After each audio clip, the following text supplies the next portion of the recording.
आदिवासी बनाए वाड़ी में ना, जितने भी ज़्यादा से ज़्यादा होंगे उनको अपने आदमी बनाओ, तो वो अपने से जुड़े हुए हैं और वो अपने अंदर और भी काम करें।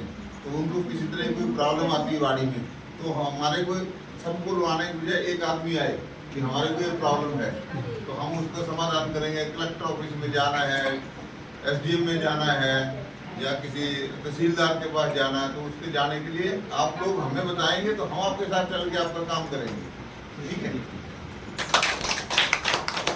आपल्यासाठी शिक्षणाची गरज नाही, आपण ऑटोमॅटिक पुढे जाऊ शकतो।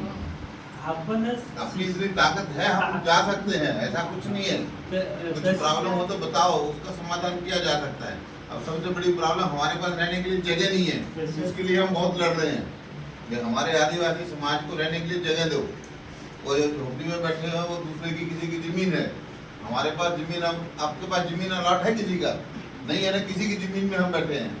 तो इसलिए हमारी ट्राई चल रही है, जितने भी आदिवासी वाड़ी हैं वो हम महाराष्ट्र गवर्नमेंट हमारे को जमीन अलॉट करे, तो उसके अलॉटमेंट के बाद हम अपना चल रहा है प्रोसेस जो, तो उसमें इसके तरह चलता रहेगा वो। तो आप लोगों का भी कुछ इसी तरह का है तो उसमें हम करेंगे, उसके लिए काम हम करेंगे। वकील हमारे हैं, जज हमारे हैं, मैडम जज आई थी अपने वहाँ, जज हमारे हैं। तो ऐसा नहीं है, हम काम कर सकते हैं, मगर हम कैसे करेंगे काम, हमें तो पता ही नहीं किसी के पास कुछ है। आप समझते हो मेरे बात, मेरे को तो पता है मेरे समाज में ऐसी प्रॉब्लम है, मुझे पता है, किसी दूसरे को पता होगा ऐसे, कोई दूसरा तुम्हारा आगे ऐसे करेगा नहीं करेगा। वो हम पिछड़े हुए हैं, हम इसलिए पिछड़े, हम इसलिए हम पीछे धकेल गए कि हमारा कोई आगू है नहीं, और जो हमारे कोई बड़े अफसर बन गए हैं उन्होंने पीछे की तरफ देखा नहीं है। जो हमारे अफसर, हमारे जो समाज के लोग हैं जो आगे बड़े अफसर बन गए, उन्होंने हमारे लोगों की तरफ ध्यान नहीं दिया, इसीलिए 70 साल हो गए हमें वो इसको करते हुए। हमारे आदमी जो बड़े बड़े अफसर बन गए वो अगर हम लोगों को ही वो बताते रहते आगे तो वो भूल गए।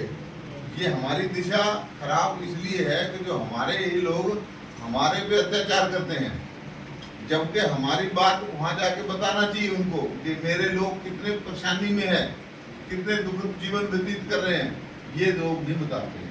तो इसलिए हम लोगों को नीचे से स्टार्ट होना पड़ेगा करने के लिए कि हम बनाएं, हम आदिवासी वाड़ियों में जाएंगे, आदिवासी वाड़ियों में जैसे आप लोग संगठित हुए हैं ऐसे संगठित बनो, अपनी ताकत बनाओ, ठीक है नहीं।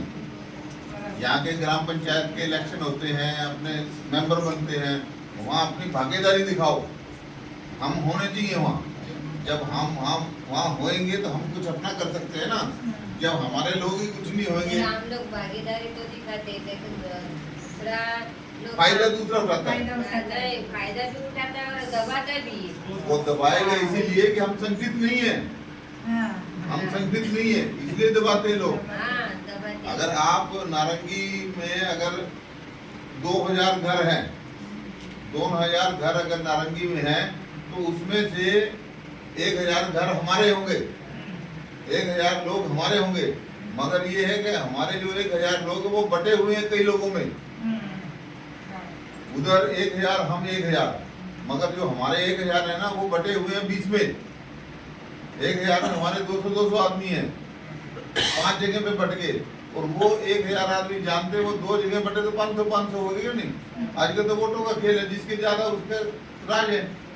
अब हम बटे हुए इसलिए हमारा नहीं बन पाता है, तो इसलिए संगठित रहो, किसी भी बात में संगठित रहो, संगठित होना सीखो, अपने लोगों को करवाओ, बोलने की और रखो, स्टेज पे कैसे बोलना है, अपने अधिकारों के बारे में जान कर रखो कि हमें क्या क्या प्रॉब्लम आती है। वो प्रॉब्लम जब आपके कोई एमएलए एमपी या कोई प्रधान आता है तो उस पर अपने तुम्हारी रिप्रेजेंटेशन होनी चाहिए, तुम दिखाओ उनको कि हम इतने लोग, हमें ये प्रॉब्लम है, पानी की समस्या है, मिल के कर सकते, मैं वही बोल रहा हूँ, संगठित हो। पानी की समस्या है, टॉयलेट की समस्या है, अब प्रधानमंत्री तो बोलते हैं कि सब जगह पे टॉयलेट बन गए हैं, तो बन गए सबके जगह, बन गए क्या? नहीं बना ना, किसी का 100 में से 2 आदमी का बना, लेकिन वो स्टेज पे चढ़ के बोलते हमने सब लोगों को पानी दे दिया, सबको बिजली दे दिया, 80 करोड़ लोगों को हम खाना मुफ्त दिए।